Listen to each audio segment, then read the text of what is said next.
Assalamualaikum warahmatullahi wabarakatuh. Selamat sore sahabat, selamat berjumpa dengan saya di channel Agromedia. Tentunya bersama Wadedi. Pada video yang lalu saya menjelaskan tata cara pemindahan larva gurame dari baskom atau jolang ke kolam pendadaran ke-1. Dan pada video kali ini saya akan menjelaskan 4 hal penting yang perlu diperhatikan dalam pemeliharaan larva gurame di kolam pendadaran ke-1 ini. Namun sebelumnya saya mohon dukungannya dari sahabat dengan cara subscribe, like, share, dan komen agar sahabat bisa mengikuti video-video berikutnya. Baik sahabat, yuk kita kupas 4 hal penting yang harus diperhatikan dalam pemeliharaan larva gurame di kolam pendadaran ke-1 ini satu persatu. 4 hal yang penting diperhatikan dalam pemeliharaan larva gurame di kolam pendadaran ke-1 ini. Yang pertama adalah kualitas air, di mana kualitas air ini meliputi ketinggian air. Dulu saya mengisi kolam pendadaran ke-1 ini dengan ketinggian air 20 cm.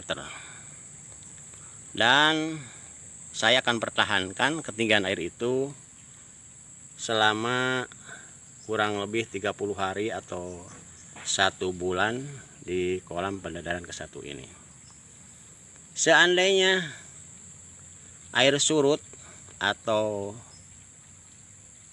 ketinggian berkurang akibat penguapan dengan teriknya sinar matahari, maka air harus kita tambah, dikembalikan ke ketinggian semula yaitu 20 cm. Selanjutnya, seandainya air bertambah karena turunnya hujan, maka air harus kita buang, karena air hujan itu mempunyai suhu yang rendah dan pH yang rendah. Dan buang air itu harus air atas ya, karena air hujan biasanya berada di atas permukaan kolam. Baik sahabat, kita ukur yuk, kita ukur ketinggian air ini dulu 20 cm ya.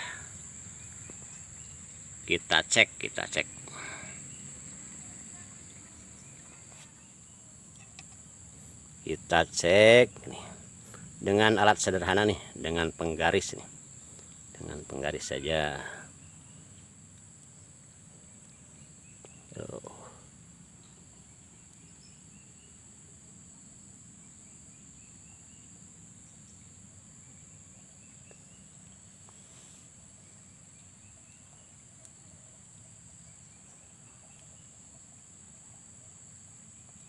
Ternyata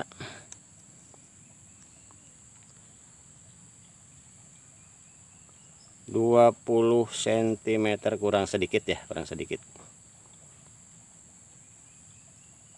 Saya tadi siang buang air atasnya dibuang karena semalam turun hujan. Makanya dibuang air atasnya. Dan ini lagi menambah air nih, lagi menambah air dengan selang kecil nih. Dan menambah air itu harus hati-hati, jangan terlalu pagi dan jangan terlalu sore, apalagi malam hari tuh jangan menambah air pada malam hari, karena malam hari air biasanya suhunya rendah, pH-nya juga rendah. Selanjutnya sahabat, dalam kualitas air ini meliputi suhu air, di mana suhu air yang diinginkan dalam pemeliharaan larva gurame di kolam pendadaran ke-1 ini berkisar antara 20 sampai 30 derajat Celcius itu menurut saya ya, kalau salah maafkan nih. Saya akan cek nih dengan tangan aja ya, dengan tangan saja,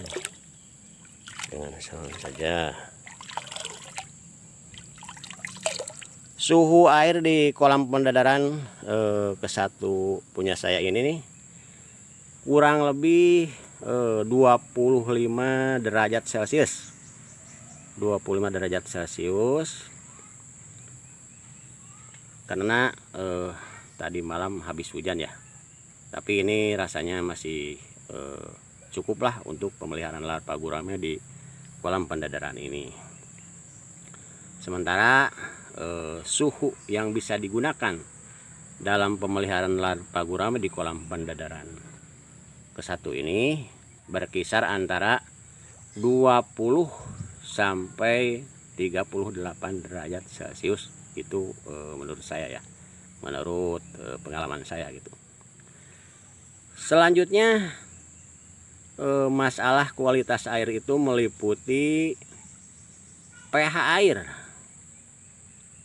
Di sini di kolam pendadaran saya ini pH air, kalau saya lihat nih,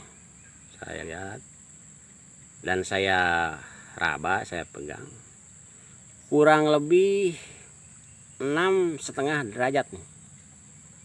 Maksudnya 6,5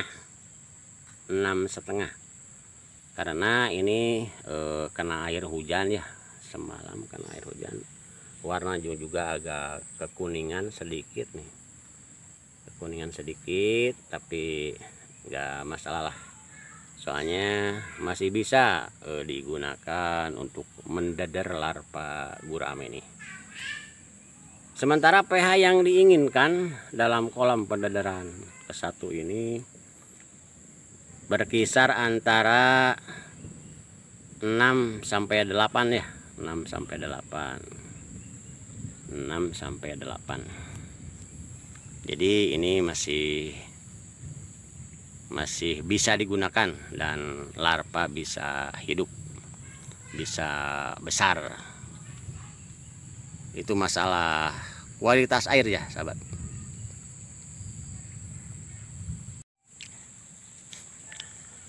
Selanjutnya yang kedua adalah pelindung larva. Ini hal yang penting ya, yang penting kita perhatikan, yang penting kita adakan gitu ya untuk pelindung larva. Dimana dulu saya pakai pelindung larva itu dengan daun paku ya, terus daun sente. Karena sekarang umur larva ini sudah 10 hari ya, sudah 10 hari, jadi daun paku udah saya buang, udah saya ambil, udah saya angkat, dan daun sente juga. Tapi masih ada sebagian tuh daun sente udah hampir membusuk. Karena kalau tidak saya angkat akan berpengaruh kurang baik terhadap kualitas air dan akan menjadi masalah terhadap larva, terhadap kesehatan larva. Makanya saya angkat dan saya ganti sekarang nih, seperti yang sahabat lihat, dengan tanaman air nih, dengan eceng gondok. Terus ada juga tuh daun pisang lebar lah ya, lebar daun pisang. Dimana kelebihan tanaman eceng gondok ini bisa mudah berkembang, terus bisa dipakai berlindung untuk larva, terus bisa menahan percikan air hujan ya, seandainya turun hujan. Jadi air hujan tidak langsung ke air, tidak langsung ke kolam, tapi terhalang, kena dulu terhadap daun eceng gondok ini. Terus bisa menahan teriknya sinar matahari di siang hari itu ya. Karena kalau matahari langsung masuk ke kolam ini, secara otomatis suhu air menjadi tinggi dan akan berakibat larva kita akan kepanasan dan akan stres ya. Makanya saya pakai eceng gondok ya. Ini baik sekali nih untuk pelindung larva nih di kolam pendadaran ke-1 ini. Terus daun pisang nih. Daun pisang baik juga tuh, bertahan lama. Bisa sampai 2 minggu bertahan tuh ya. Enggak mudah membusuk, tidak mudah membusuk. Ini kelebihannya lebar-lebar. Kalau turun hujan, terus kalau panas matahari terik nih, ini akan dipakai untuk berlindung larva ya, berlindung larva. Nah sementara ini daun sentenya akan saya buang nanti ya, akan saya buang karena besok lah, insya Allah besok saya buang karena ini hampir membusuk nih, kurang baik untuk kualitas air yang mengakibatkan nanti air kotor dan berakibat kurang baik terhadap kualitas air, terus menyebabkan mungkin nanti larva kita akan bermasalah, larva gurame kita akan bermasalah. Selanjutnya yang ketiga adalah yang penting kita perhatikan dalam pemeliharaan larva gurame di kolam pendadaran ke-1 ini adalah jenis pakan dan cara pemberian pakan. Dimana saya memberikan jenis pakan yang saya gunakan di sini adalah pakai cacing sutra ya. Karena cacing sutra adalah pakan yang paling baik ya untuk larva ikan gurame atau larva ikan lain juga ya. Terus di samping cacing sutra itu satu lagi kutu air ya. Kutu air jenis Moina atau Daphnia. Tapi berhubung saya belum bisa memproduksi kutu air dan sulit didapatkan ya di daerah saya, maka saya pakai cacing sutra. Kenapa harus cacing sutra atau kutu air ya yang digunakan? Karena larva gurame itu senangnya pakan hidup ya, pakan hidup, pakan yang bergerak-gerak atau yang berlari-lari. Karena penglihatannya sangat tajam sekali ya kalau larva ikan, beda dengan indukan ikan gitu ya. Kelebihan cacing sutra atau kutu air, nilai gizinya tinggi, proteinnya tinggi, terus sesuai dengan mulut larva ya. Di sini sayang saya ya, ini kehabisan pakan nih, kehabisan pakan, nggak tersedia nih. Tadi pagi saya ngasih pakan dan di tempat pakan ini udah habis nih, udah habis. Pada lari itu aja tuh. Larvanya pada lari, ketakutan sekali karena larva gurame itu sangat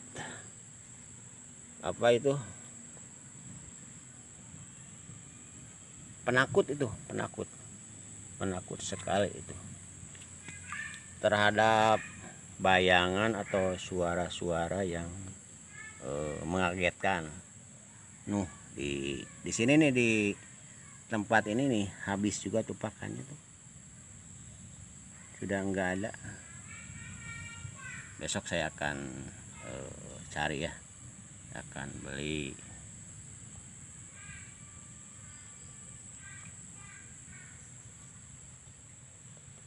Airnya agak kekuningan ya, larva enggak jelas kelihatan,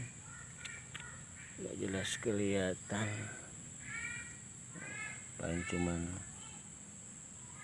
lari-lari tuh ketakutan,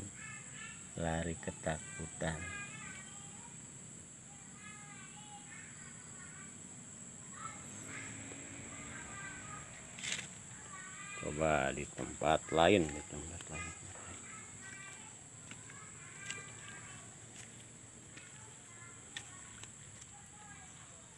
Wah, di sini juga sama tuh,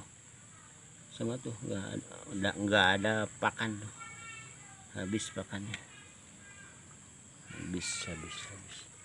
Di sebelah sini saya taruh di 4 titik nih.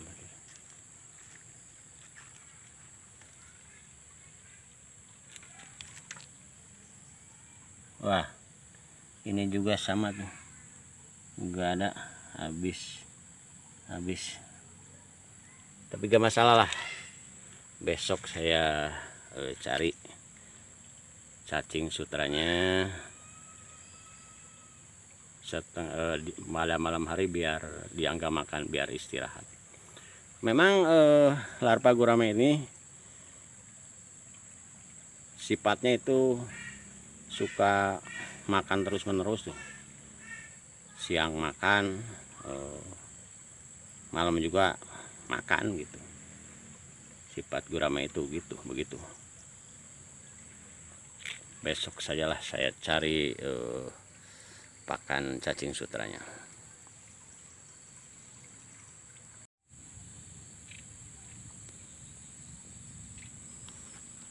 Nah, terus yang keempat, hal yang penting harus kita perhatikan dalam pemeliharaan larva gurame di kolam pendadaran satu ini adalah kesehatan larva. Ya.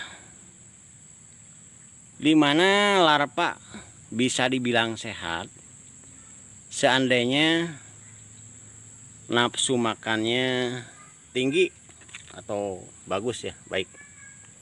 Nah, di sini di kolam ini, di kolam pendadaran saya, bagus sekali nafsu makannya. Tadi saya kasih itu 4 tempat pakan, udah habis nih semuanya. Tapi sedikit lah, sedikit. Dan memang cara ngasih pakan itu ya jangan terlalu banyak, sedikit habis, udah habis tambah. Tapi dengan catatan kita pakai waktu ya, misalkan pagi kita kasih pakan, siangnya habis, biarkan istirahat, nanti sore kita kasih pakan lagi, begitu.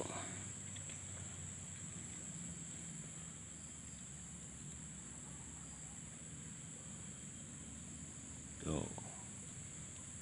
Jadi ciri-ciri larva sehat itu tuh ada pada lari ya. Larva sehat itu nafsu makannya tinggi, terus gerakannya lincah, gesit. Apabila dia melihat bayangan atau suara yang keras, maka dia akan lari, dia akan bersembunyi, dia akan berlindung mencari tempat yang aman.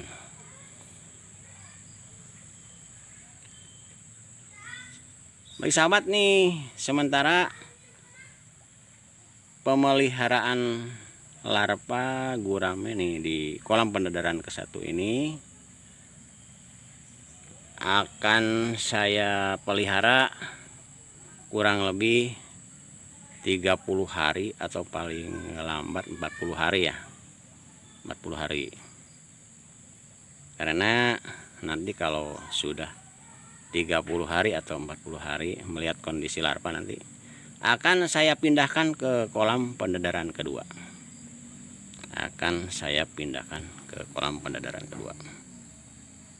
Baik sahabat, kita simpulkan 4 hal penting yang perlu diperhatikan dalam pemeliharaan larva gurame di kolam pendedaran ke-1 ini. Yang pertama adalah kualitas air, di mana kualitas air itu mencakup ketinggian air, suhu air, dan pH air. Ketinggian air kita pertahankan di ketinggian 20 cm. Seandainya air surut atau berkurang karena penguapan misalnya, kita tambah sampai ketinggian semula ke 20 cm. Dan seandainya air itu bertambah karena turunnya hujan, maka kita buang air tersebut sampai kembali ke 20 cm, karena air hujan itu mempunyai pH yang rendah dan suhu yang rendah, dan yang kita buang itu harus air atas. Selanjutnya suhu air. Suhu air yang kita harapkan di kolam pendedaran ke-1 ini berkisar antara 20 sampai 38 derajat Celcius. Itu suhu yang kita inginkan di kolam pendedaran ke-1 ini. Selanjutnya pH air. pH air yang diinginkan berkisar antara 6 sampai 8. Nah, itu pH air yang diinginkan di kolam pendedaran ke-1 ini. Selanjutnya yang kedua adalah pelindung larva. Pelindung larva sebaiknya sekarang kita ganti ya. Kalau dulu saya menggunakan daun paku dan daun sente. Sehubungan umur larva sekarang udah 9 atau 10 hari, maka pelindung tersebut sudah agak membusuk dan daun paku udah saya buang, daun sente juga sudah saya buang sebagian, karena kalau tidak saya buang akan berpengaruh kurang baik terhadap kualitas air dan mengganggu kesehatan larva. Maka saya ganti sekarang dengan eceng gondok, tanaman air, tanaman hidup yang mudah berkembang dan bisa berfungsi sebagai pelindung larva dari teriknya sinar matahari dan turunnya percikan hujan ke kolam kita. Selanjutnya ada daun pisang. Daun pisang saya gunakan karena berdaun lebar, bisa dipakai untuk pelindung larva dikala dia itu kehujanan, kepanasan atau ketakutan, dan kelebihannya mempunyai daun yang lebar dan bertahan lama, bisa sampai 20 hari kurang lebih, tidak cepat membusuk. Selanjutnya yang ketiga adalah jenis pakan dan cara pemberian pakan, di mana pakan yang paling bagus untuk larva gurame di kolam pendedaran ke-1 ini adalah cacing sutra dan kutu air. Sementara kutu air rasanya di daerah saja itu agak sulit ya, saya belum bisa memproduksinya, maka yang saya gunakan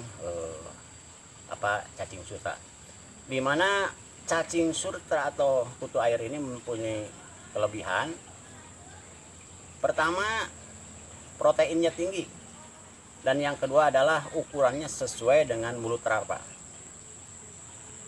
Selanjutnya, cara pemberian pakan, hendaknya diberikan pakai tempat ya, misalkan piring yang berwarna putih, agar kita bisa mengontrol apa pakan itu dimakan atau tidak itu. Dan seterusnya kita berikan pakan itu sedikit demi sedikit, jangan terlalu banyak, mendingan secara beraturan. Kalau kita kasih pakan misalkan pagi hari, siang udah habis, biarkan larva istirahat, sore hari baru kita kasih pakan lagi. Jadi kita bisa mengontrol nafsu makannya, terus perkembangan larva kita bisa terkontrol.